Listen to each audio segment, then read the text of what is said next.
Okay, hello everyone. This time around, I figured it out and I now know how to go live on both LinkedIn, Instagram. Oh, actually, three: LinkedIn, Instagram, and YouTube. So, welcome to Any Given Monday, the April season edition. I will be going live every Monday for this month and only for 18 minutes. 18 minutes because obviously the company's name is IN-18, but more so because it does not take an hour for me to share some leadership tips and how we're leveraging golf to do that. Golf is not the only medium that we use to help explore experiential learning, but golf is the main catalyst in business development, personal development, and growth. And so my focus has been that. And since it is the beginning of the season, what better time than now to talk about golf? It's also Masters Week, and so it it would behoove me to talk about this now. We are focusing on 18 gems of leadership, mainly really focusing on 18 minutes of leadership. So in this short amount of time, I am going to focus on today's session and today's conversation, which is from the putting green to the fairway. Our focus is the small steps that you need to take to master the game of life, the game of work, the game of business, but also the game of personal growth. And so, with this, when we think about our leadership style and we think about the work that we can do as an organization to shift the culture, to encourage your employees or your team members or your peers to take on more responsibility or just be accountable for their work and be accountable for their own careers, these are the small things that we can help encourage and to think about. So I am speaking to you today as a person that is looking to either one, develop your team so that they can become leaders, so inspire leadership, or two, become a leader yourself.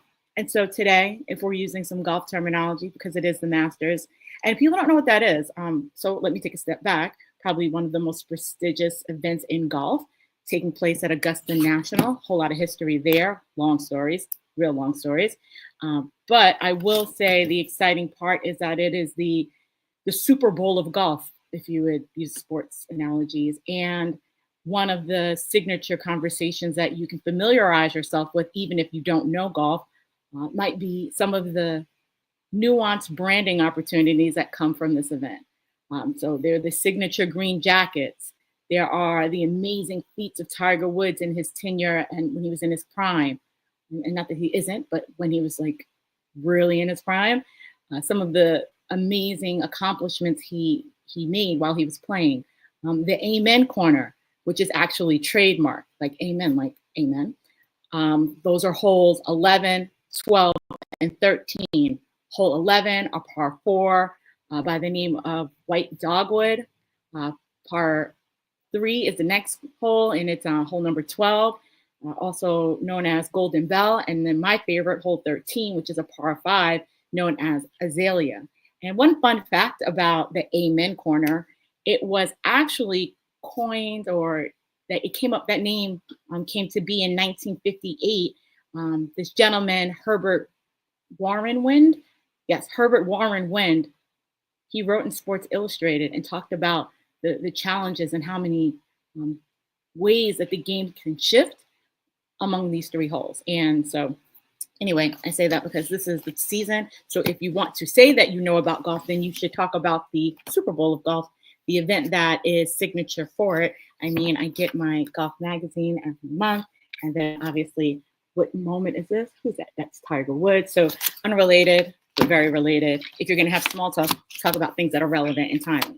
So let's talk about why we're here and why I decided to go live for the next 4 weeks. Because you want to play golf, you want to leverage golf for your business. You may already be playing and you want to elevate your use of the game, and you've just been playing for fun with your friends and you just do it to just relax, or you do it to catch up with people. But what if you use these moments to practice things to make you a better leader, to help your leadership team understand what they need? So today's conversation, patience and strategic thinking. Very basic concepts. We'll look at different ways to actually think about the work that you're doing, the work that you're doing with your teams, the work that you're doing with your leaders. You are helping them be strategic thinkers. They may not know what strategy is. They may not know what that means. And then patience, that's an internal job. So we're talking about starting to practice patience with yourself and others. Um, in this, we're looking at how does that relate to the golf course? Random question. You see a number of people taking beginner lessons. You see scenarios where they're just starting out. Why do we always start on the putting green? It's mastering the small steps, the small fundamentals. It's being proficient and aware of the most important part of the game, which is actually getting the ball in the hole. And when we think about our workplace, we need to ensure that our employees, our clients, or anyone, they understand what the finish line looks like. What does success look like? What is that for an organization or an entity? When I start any contract with any organization or any individual, specifically around consulting, because that seems to be my favorite part of work, is consulting on the strategy and consulting and providing feedback and input on individuals' plans. The conversation is always, well, what does success look like? I mean, I can do all of this work and we can do all of this work and you can have all of these transformations, but if you don't find value in it, then what is the point of all of the work? And so with golf, success is really clear. You got the ball in the hole. It's very clearly defined. Now, how many shots it took you to get there, that may vary. How many places you had to recover from to get the ball into the hole, and whether that's even the same ball that you started with. Many other questions come into play in those moments. However, success is defined by getting the ball in the hole. And so that is the fun part of, we all know where the end point is. And so we can all align, especially if you're playing together with other people. So when we talk about strategy and we're talking about like, what are some things that you can master and what is leadership, being able to define a strategy, being able to, even if you're not defining it, being able to explain it or to be able to get people bought into the vision with anything that we are working on. For example, many of the projects that I am on right now have a change management lens, which is essentially, this is going to happen. How do we get you comfortable in accepting that it's happening? How do we raise awareness that this change will happen? How do we ensure that you have the knowledge and understand what's happening? But then in the end, how do we shift your fear into a desire? How do we encourage you as leaders? How do we encourage you to embrace this change? And when you think about this, the awareness, the knowledge, desire, action, and then looking at like where all of these things are part of the process. Then that's also part of the strategy. And so when we're looking at strategic thinking as leaders, the work that we can do is very clear. You give people a roadmap and help them see what the next step is. Where are we going? What is the vision? What is the direction? Do you have to unfold and share all of your plans? No, but people like to know that they're following someone that has a plan. So strategic thinking, golf can teach you this as well. But we started off with patience. Patience in the process, patience in doing something that you may not be as familiar with, and taking feedback and learning from that. So putting is my perfect example. For anyone that has played golf, you know that no matter where the ball lies, you hit it from there, and you just have to read what's happening and look at the greens and look at whether or not there's undulation, or is it straight and flat, or are there hills, are there breaks? I'm trying not to use too much golf language, but are there unique scenarios that would make you need to take a different course of action? You just can't go straight for the hole. In life, it's the same thing. We may not be able to go straight for the hole or straight for the goal, but in this case, it's the act of practicing patience. So what does that look like from a leadership perspective? We're also looking at how can we instill a space or a culture in an organization where patience is tolerated, or is not even tolerated, where patience is practiced, respected, and expected. So in that case, we're looking at scenarios where you are becoming more self-aware of, okay, this is taking longer than it should. What can I do to either streamline, or should this take the amount of time necessary to learn it? What can I gain from going through this process? Because the next time you do it, you'll be a little bit more efficient. The next time your team moves forward, they'll be a little bit more efficient. So practicing patience. So in my case, I'd say anybody that wants to learn the game of golf, start by putting. You can do that in your house. You can get a putter off Amazon. honestly, if you wanted to. Not really condoning Amazon. I'm just saying you can go to a golf shop and get a putter. You don't have to spend a lot of money. You can get a used putter. You can get a ball, and you can putt in your living room, and you can aim for targets. And that is a good first step. Then you can actually go to the golf course, and if they have practice greens, you can putt there in some cases. Um, if not, you can also go to mini golf and putt golf. When we are coaching kids, we take them to putt golf first.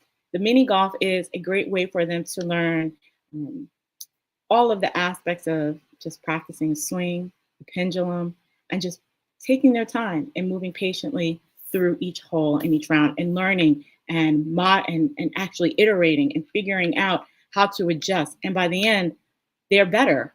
And I think that when we're looking at different ways to apply the lessons learned in putting, you gradually improve. And so in this case, we're looking at different ways that we are practicing patience. So honestly, from putting green to fairway, the first thing is practicing patience with yourself and others. The second is thinking of the strategic thinking, which is what we were talking about. Like, okay, this leadership lesson is really vague. LJ, what are you talking about? Well, I am saying use this time to think about how you're communicating with your employees, with your peers, with your clients, with your partners. How often are you sharing the vision for them, for the work that you do? And the vision meaning the transformation that will occur when we reach the end or the destination that we're going to, the whole point of the strategy. Being able to effectively communicate the vision or effectively communicate the ultimate end result is important. The problem that we often see is that people don't understand how we will get there. And so it's our job as leaders to also share some of the steps that will occur along the way. So being able to clearly lay out, not just talk about the end goal, also talking about the intermediate steps that will get you there. My golf analogy is one such that we are starting at a tee box.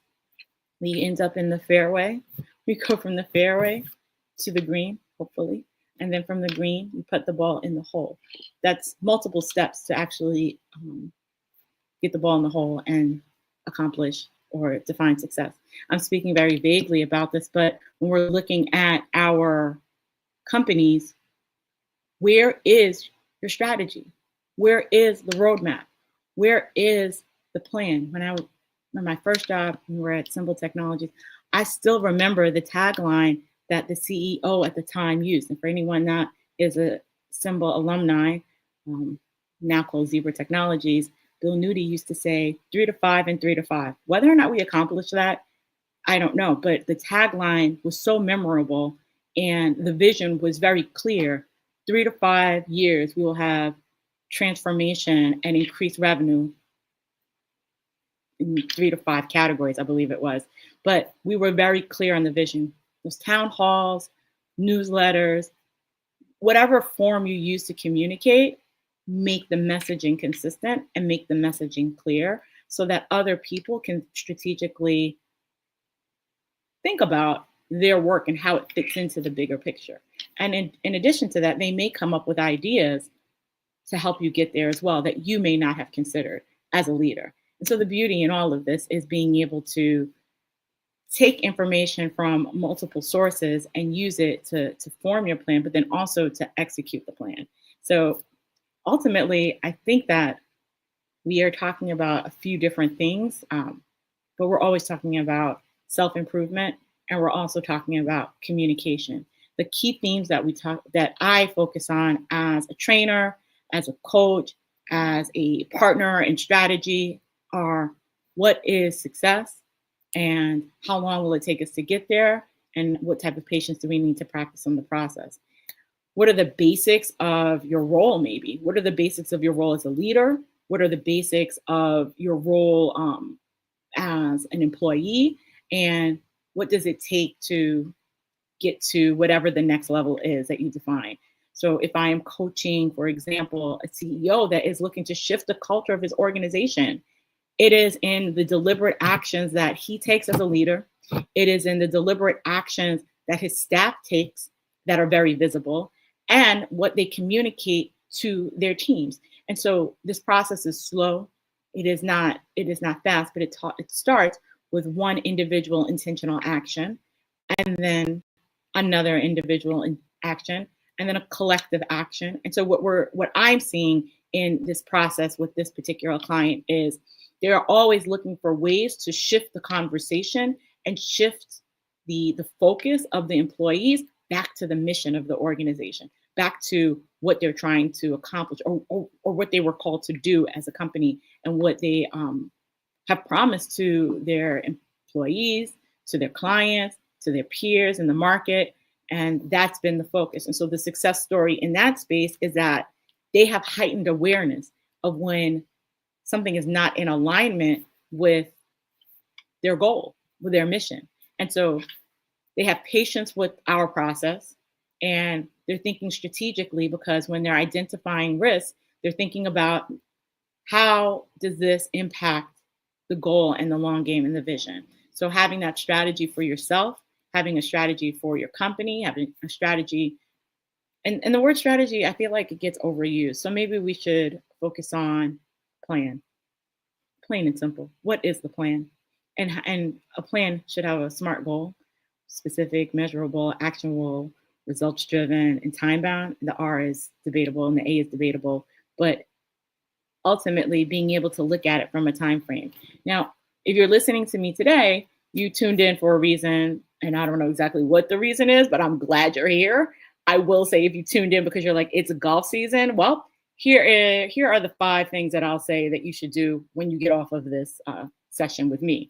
1, tune into the Masters, watch it. The kids were chipping, putting, and driving. They were competing. Some of those children have been at Augusta since they were born, so they've been able to go. Think about the business opportunities that would have presented themselves to you had you gone. Now, it's very expensive and very difficult, and probably the most difficult ticket to get, hence like the Super Bowl. But imagine all of the watch parties and all of the different events that are happening, and how you can start to leverage that for your business development opportunities. And then that's 2. The third thing you can do is sign up for a golf lesson. I mean, there's so many studios, indoor and outdoor. Google is your friend. I am your friend too. I can share some information, but take that first golf lesson. It is time to learn how to at least swing the club. Don't just talk about it, actually do it. And then 4, I'd say find the outings that you're going to support or play in this season. It is now the time. You'll see them coming and flooding your inbox. Pick the ones that matter most to you. Don't just go to anything for any purpose, because you won't enjoy it. Pick the event where your prospective clients are going to be, and show up. Show up by sponsoring, show up by, maybe just playing, or maybe making some donations of product or service. But show up, get your name and your brand out there. And 5, don't miss the opportunity to start playing now. I do not want to hear in August that you just decided to pick up a club. It's April. The call to action is get out there. It's been 18 minutes, and I hope that you've learned something from me today. I know that you have. It'll be better next week. So I will see you next week. Come back at 10, and yeah, thanks.